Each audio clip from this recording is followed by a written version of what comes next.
Hey everybody. Before we get started, I just want to tell all the moms, all the ladies out there with kids and stuff, happy Mother's Day. My little sister, she has two kids, so happy Mother's Day to her. My mom, happy Mother's Day to her. My grandma, everybody, and everybody out on YouTube, because I know I have a lot of moms that actually watch my show. All right, if you don't believe me, it's true. I have moms that watch my show and their daughters watch my show. And happy Mother's Day to everybody out there on YouTube. And yeah, I appreciate all the moms out there in the world. Y'all do a very difficult job raising our asses. I know my mom, especially, and my grandma. I was a terrible child, a terrible child. So happy Mother's Day to all the moms out there, right? Love them all.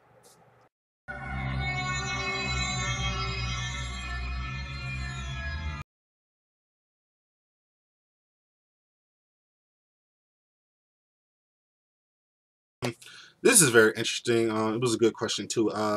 I think what will happen is just because it's a Young Justice show, I think like the best story uh, or plot that can go along with this trial is that all the missing six or whatever, and the extra two that went. I think Icon went and Hawkman went. So I think they all just get put in jail. All right. I think the Chronotones, they don't.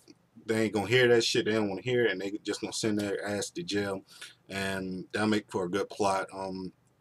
To where now the Young Justice team needs to go help their mentors out and go break them out of jail or whatever. So I would like to see something like that happen. Just because it is Young Justice and it's not Justice League Unlimited, you know what I mean, or Justice League. Because if it was a Justice League show, then I would like to see the Justice League just say forget this. We tried to plead with y'all. Y'all didn't want to hear us out, so we're just gonna kick your ass or something. So, but it's not that kind of show. So I would like to see them, get put in jail, and then the Young Justice team will have to, step up and save the day and break them out. So I would like something like that. But good question. Good question.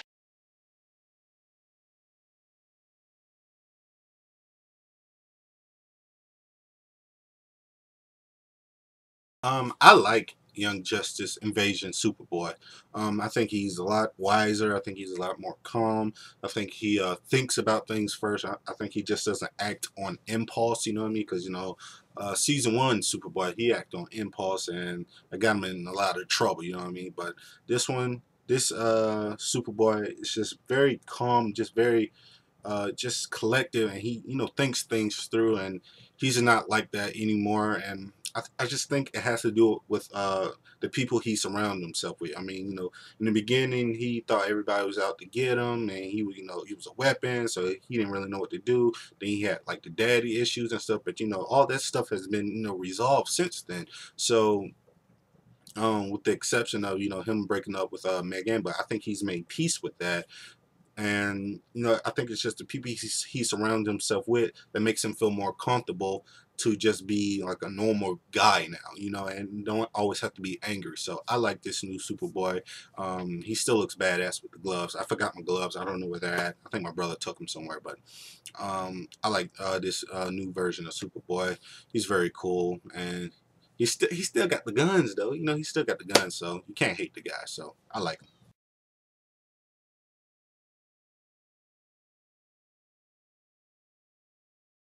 Okay, I think I got this question before, but to tell you the truth, I don't see Jason Todd in this universe in Young Justice. I don't see him in it.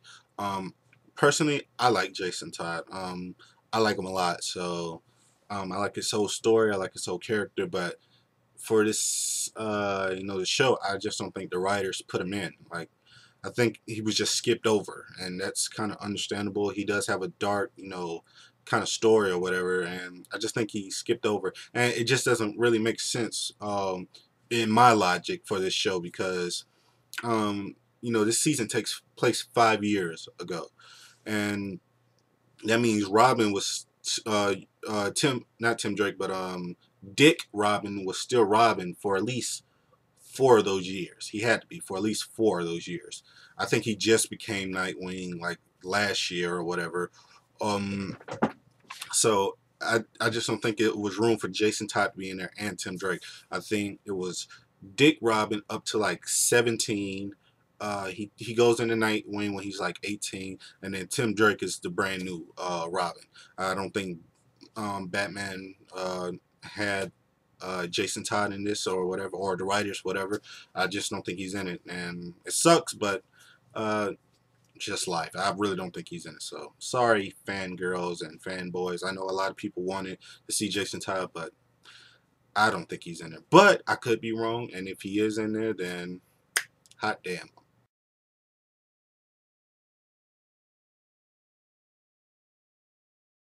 Because she's batshit crazy.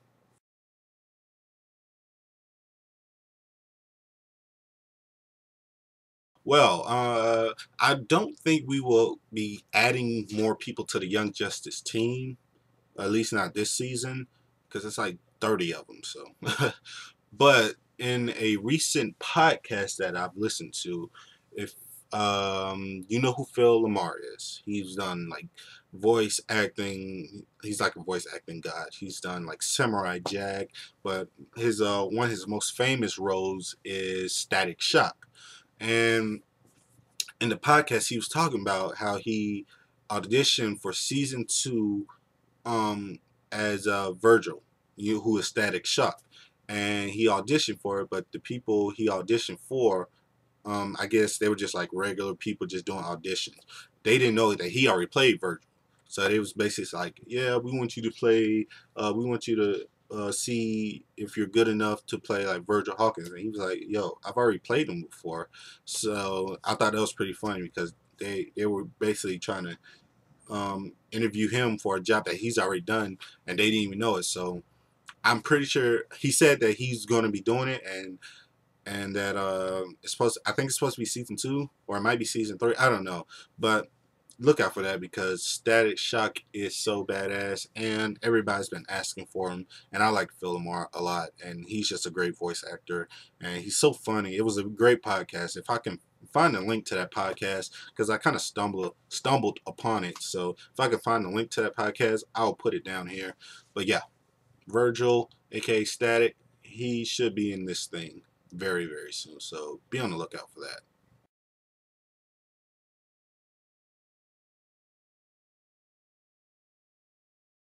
To tell you the truth, I don't really care. The only thing I care about is the fact that Superman acknowledges the fact that Superboy is here. You know, season one, he didn't really acknowledge the fact that Superboy was in his life and kind of shunned him away, and I didn't like that at all. I made funny comments about Superboy taking him to Mario or whatever, but being honest, I just wanted Superman to just acknowledge him and just like give him some kind of respect and just make him feel welcome. And now that Superman has made Superboy feel welcome, you see a different side of Superboy. You know what I mean? He's more calm, he's more friendly. He thinks with his head, and I think that's what Superboy needed all along. I think he needed somebody to just welcome him in and just just pay attention to him. So I'm glad that Superman turned around and and they're all buddy buddy cool and doing sweet moves and so I like that and good job Superman and I'm happy for Superboy. So everybody's happy. Yes, Lord.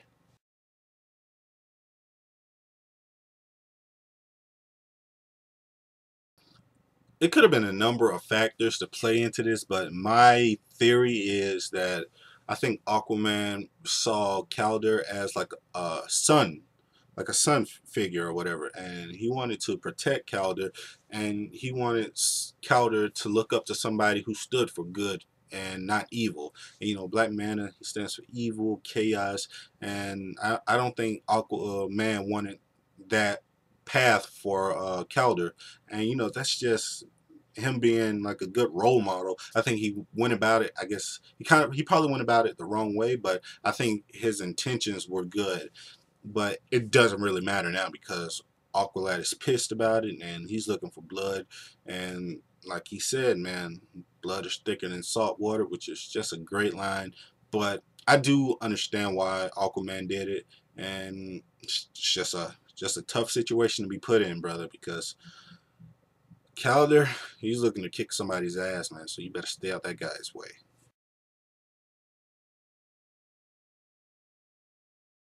Question: how do you feel about Aqualad turning evil? I'm sorry, I was like, no! No! Thanks, Scottish Warrior. That was terrible. Terrible. Just terrible. Anyway, I think, just like everybody else thought, like when you first saw you, was like, no, oh my god, what the hell is going on? And, you know, it's just so hard to believe that Aqualad would just become evil.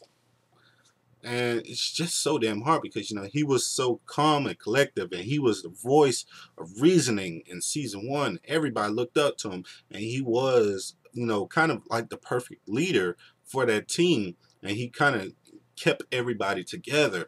And now you see him now, older, bigger, and just badass. Like it's nobody's business. And you're like, damn, man, people are not safe in this season, man, because we already got, you know, moms dying in this. You know, we probably got somebody else that died on the team. You never know. Like, people are not safe in this series, and your favorite characters can be um, a bad guy now. So it's just crazy the way these writers do it, but it's just good storytelling. And man, when you first see his face, when he gets the helmet knocked off of him, and he looks at Aquaman and Lagon Boy, you just see like this different look in his eyes, that he's out for blood, man.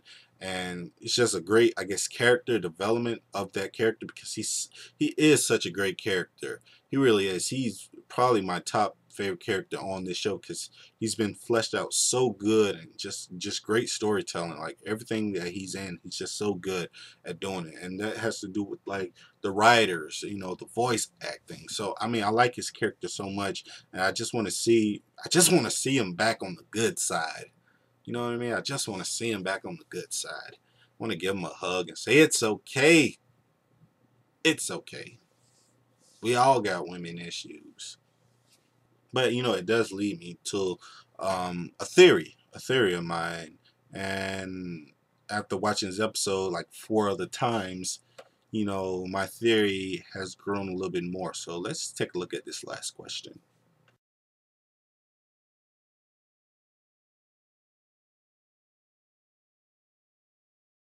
Okay, so my theory is that he's undercover, and the only other person that knows is Nightwing. I do think that he was bitter about the whole Tula dying thing, and I think he was upset and stuff, but I don't think it turned him evil. You know, I think he understood the mission and stuff, but I think Nightwing and him used that to trick everybody, so he can go undercover to see what the Light are really doing, and what the Light are really up to. I think the only person that knows is Nightwing, and I think it was very evident that, you know, once he threw that kind of bomb, and Superman kind of blocked it, and he went in that little tunnel, and the first person you saw was Nightwing, and Nightwing kind of whispered. He was like, you know, Calder. He was like, Calder, and you know, you know, Calder. He was like, are we alone or whatever? And then here jumps out, you know, Superboy. So I think they was trying to talk, but, you know, Superboy kind of messed that up. So that's why he kind of shocked them real quick, just to sit his ass down and just tell, Nightwing that, you know, you got like 2 minutes to before this place blows up, and he jumped out. So I think him and Nightwing have like this little thing going on, this little plot. So that's what I'm hoping, just as a fanboy, because I don't want to see Aqualad evil. I don't want to see it. But yeah, that's my little theory. It might sound stupid, but I hope that's what happens. But knowing me, knowing my luck, is nothing like that. But yeah, I think him and Nightwing just have like this little understanding that they're trying to work for the same cause. So hopefully that's true. But only time will tell. Only time will tell. Alright guys, this is the end of Let's Talk Young Justice Invasion. So, Please like this video, comment, subscribe. Please, let's talk about it. Let's talk about it because this episode was very good. If you got more questions, video questions or whatever, please send them to me. We'll do another video, probably like Friday, where you can post all your video comments and stuff, and for the next episode. So just be on the lookout for that. And yeah, like me on Facebook, follow me on Twitter, poke me on Facebook again, Skype me on Skype, and yeah. This is the Cirque Show 24/7. Be easy.